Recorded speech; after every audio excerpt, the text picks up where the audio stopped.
My 17 female parents got divorced when I was 12 because my dad had a 2-year-long affair with mom's best friend. It was really shameful because mom's best friend was with hers since they were 3. My mom had been pressured by dad's family that she forgives him, but instead, mom decided to divorce him. A lot of the family members actually stopped talking to my mom because of this, and some of her friends also took her BFF's side. For this reason, mom was very devastated. Over the years, she has been to 2 different therapists for the trauma she had. As for my dad, he dated my mom's best friend for a while before they broke up. That is when my dad realized he loved mom and tried everything to get her back. But my mom was stubborn and shut him off, and he was still on and off with Sylvia, mom's best friend. I had to be in this mess, especially with my dad, who would always try to trip me into convincing mom and to getting back with him. I've heard from him things like, "I wish we were a family together. It was just a mistake. I'm willing to do anything to make amends. I want us to be a family again, but your mom doesn't want to. I had enough of it." So when I turned 15, I decided to stay with mom and only visit dad on weekends because I cannot handle his constant nagging. Also, because during that time, my mom started dating Jack, who was the father of my classmate. My dad found out and started asking questions after questions about Jack. He wanted me to spy on Jack, but I had enough of it. So I strictly told him if he doesn't stop this nonsense, I would cut him off completely. Few months ago, my mom announced that she will be marrying Jack within a few days. They got engaged that day and only wanted a small ceremony with just few family members. It was a small gathering of only 15 people, just me and Jack's son, along with some close family and friends. The wedding happened in Jack's backyard. They had photographer too, but my mom only recently posted pictures after coming back from her honeymoon. My dad had no idea, because mom didn't want him to know anything. She was afraid my dad would create some drama and cause a scene. I respected her wishes. Then my dad saw those photos and called me to confirm. I said yes, my mom got married a few months ago. My dad was angry. He called me a traitor and said I was an a-hole for keeping it away. That he has the right to know which man my mom was marrying. This was the last straw for me, and I told him to buzz off. He has lost all right over mom the moment he decided this thickest junk in Sylvia. That my mom knew he was an unhinged person, so I am glad she didn't tell him. I also told him to leave us the heck alone and hung up. My mom also got messages from him which I read. They were mostly of him accusing her of breaking up our family. Mind you, he is dating Sylvia again. Now, I hear from my cousins that my dad has started to act abnormal ever since, and I wonder if I went too far with it. Now, for the top comments before reading the update. Hell no, you are day-hole. Your father and his family are huge POS. Really, really? Your mom just stayed with that trashy husband even though he is a disgusting husband. You are right. He lost any ride on his former wife and his precious family. The moment he cheated on her, your mom had a really hard time overcoming the betrayal of divorce, and I am glad she finally found someone worth it. Congratulations on your mom's wedding. Thanks, I am glad she found happiness on her own. I thought she might never date again, but Jack seems like a nice guy. I am still afraid what if it turns out like Dad. That sounds like a reasonable thing to be afraid of, considering what you've been through. I'm concerned it might be impacting you too much though. Do you think it might be helpful to discuss that fear with a therapist? I think it might help. It probably would, but it won't prevent it, would it? I went to therapy for my own anxiety and fears, where a lot of it stemmed from my parents' relationships growing up. It's not about preventing it, but regaining control. I still have those thoughts, but they don't consume me anymore or incapacitate me. They used to control my decisions and how I formed relationships with people. Now I can rationalize through them and move past those anxieties. He's got no business involving his child in such things, and you're right to not give into his demands. I think you already know that, but if you need to hear it, there it is. I don't know if it is right or wrong to let her ex-spouse know if you are getting married. I don't know the protocol. I just respected what my mom asked me to do since she didn't want many people to know about the wedding. You did the right thing. The only valid reason for him to care would be knowing who is around his child.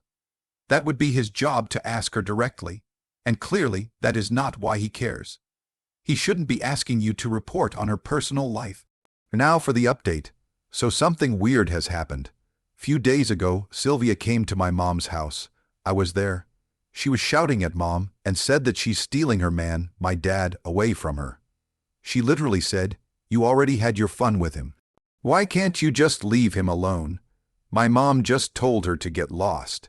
But then Sylvia went on around about how much better she is than my mom, and even threatened that she would sleep with her new husband as well.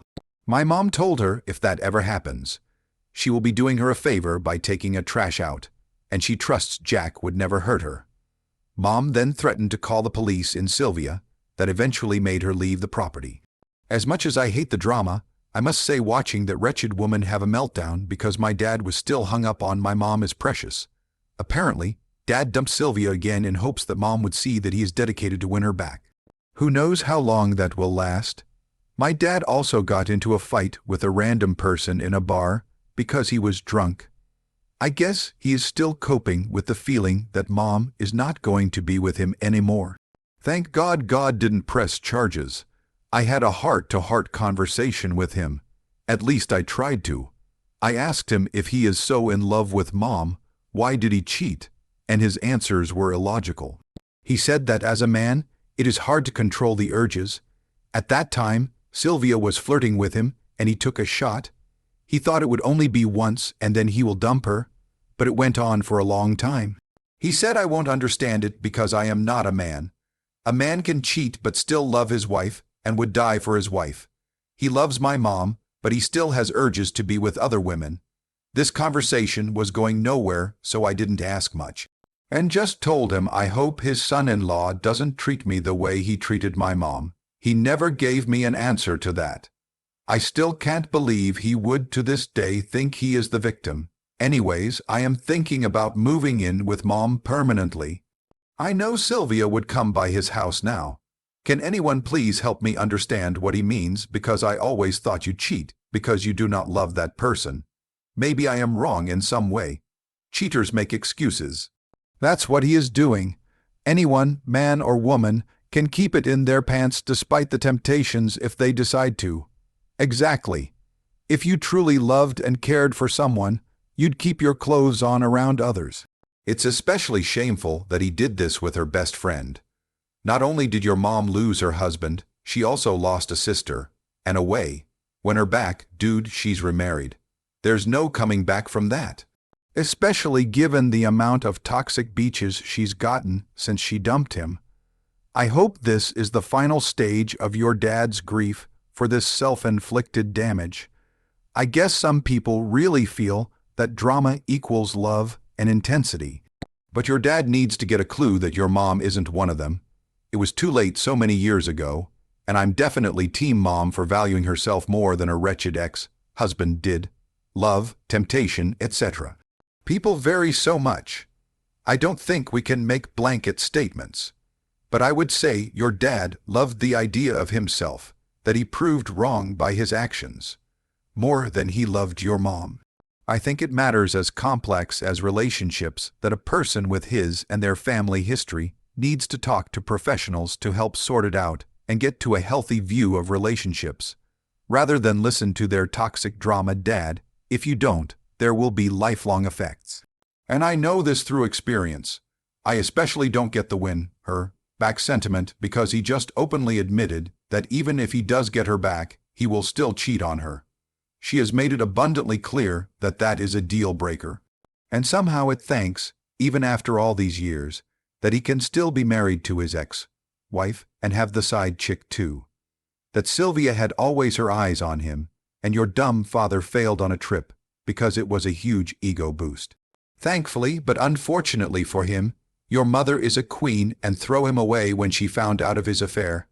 Something you never thought about. She move on and found a better man. He can't handle that. The reason I went to Sylvia again is just because he is pathetic and can't stay alone. There are plenty men who are devoted and faithful to their wives, so as disgusting excuses can go to trash. Now both of them are facing karma. Your father by losing definitely, your mother, and that woman never getting the man she is obsessed with. Last story. Am I the a-hole for not letting my ex take our daughter and move in with her new boyfriend? I don't even know where to start. My ex and I co-parent a wonderful 9-year-old daughter. I am not my daughter's biological father. I found out she was not mine when she was 3. I left my ex but stayed in the life of my daughter because I was already dead and a bio-father was not interested. Her share 50-50 cost a D and have been able to co-parent effectively other than the last year. About 18 months ago, my ex got mad at me for having concerns about issues when she was parenting. I won't go into detail, but our ability to co-parent broke down. She took me to court and tried to force a DNA test and have my name removed from the birth certificate to where my daughter basically wouldn't have a dad.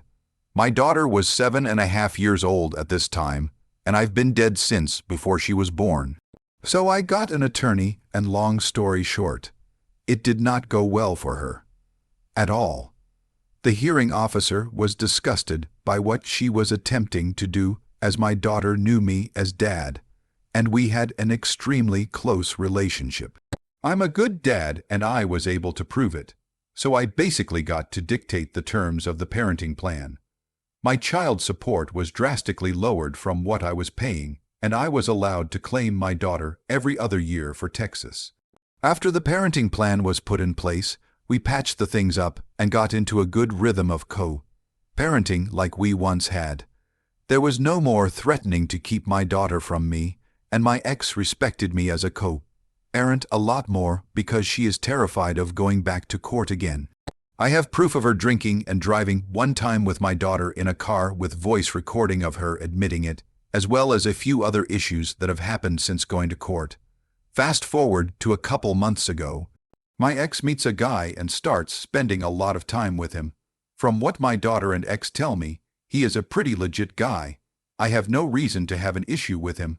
I hear nothing but positive stuff about him for my daughter. Well, after dating about 8 weeks, my ex tells me that she is going to move into his house about 1.5 hours away with my daughter. This would involve uprooting her from everything she's known, moving her farther away from me, and having her change schools to be much more inferior school. My ex has a terrible track record with guys and has been in several harmful relationships. One of the men beat her so bad that he was one of my state's most wanted fugitives for what he did to her. But this was all before my daughter was born. He's my daughter's biological father. I told my ex that because the relationship has only been going on for 8 weeks, she was free to move in with him, but my daughter would not be joining them.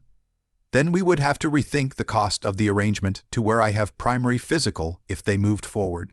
My ex became irate and told me that her boyfriend, who she is very much in love with, is threatening to leave her if they don't move in together because of the distance between them. That was another red flag. That relationship is so fragile that this could cause a breakup. I'm terrified that my ex is going to get herself in a position where she lives with this guy, and there'd be violence her fighting, and she can't escape. And my daughter would witness all of this, because that's the history my ex has with relationships. Every other relationship other than ours has had violence in it. I told my ex that she would renew her lease and I will renew mine. At a year from now, if they're still together and happy, I would be willing to move to that city as well to make it all easy for everyone and our daughter. And I would not contest my daughter living there. Part of me feels like I am being inappropriate and controlling by basically dictating my ex's relationship terms, but the other part of me feels like my concerns are legitimate, and that my daughter's life should not be uprooted for a relationship that is only 8 weeks old. And its infancy. I feel like I have a moral responsibility to kind of put guardrails on some of the decisions my ex makes when it affects my daughter, due to her terrible decisions in the past. I have sacrificed a lot in life to make sure my daughter has a stable life. And I've always made myself the most stable person around her. That's why we have such a close relationship. I know it's a long story and there is more to it, but am I being a controlling a-hole here? I want my ex to be happy, she deserves that, but I also have to watch out for my kiddo. I am using the threat of legal action to control my ex, that's a fact, and I'm not at all afraid to follow through with it. Not a-hole, and it sounds like you're the only parent who's putting your daughter's needs first. Keep doing that, because it's clear your ex isn't. She tries, and she certainly loves our daughter, but she just makes bad and selfish decisions sometimes. Does your custody agreement with your ex contain any geographical restrictions, such as one of you can't move further away from the other more than X miles or the neighboring county? It's normal here in Texas. Also, because your ex is terrified of going back to court, you can always tell her you will take her back to court for the reasons you mention above. The custody agreement says our daughter must remain in the state we currently reside in. And that's essentially what I'm doing. I'm using the threat of going back to court to prevent this situation from taking place. She just called me and said they will not be moving in together, and she is devastated because he's going to leave her now. I feel like crap about this, but I don't think I had a choice. Dude, his breaking up with her over this is just proof that you were right to be concerned. And quite frankly, there was no way on earth I would want my kids live with someone my ex had only known for 8 weeks. In my case, it's relevant because she left them 30 years ago. But seriously, that's really messed up. I'm with you 100% and validates a lot of my concerns. But my ex is devastated and she blames me for it, not him.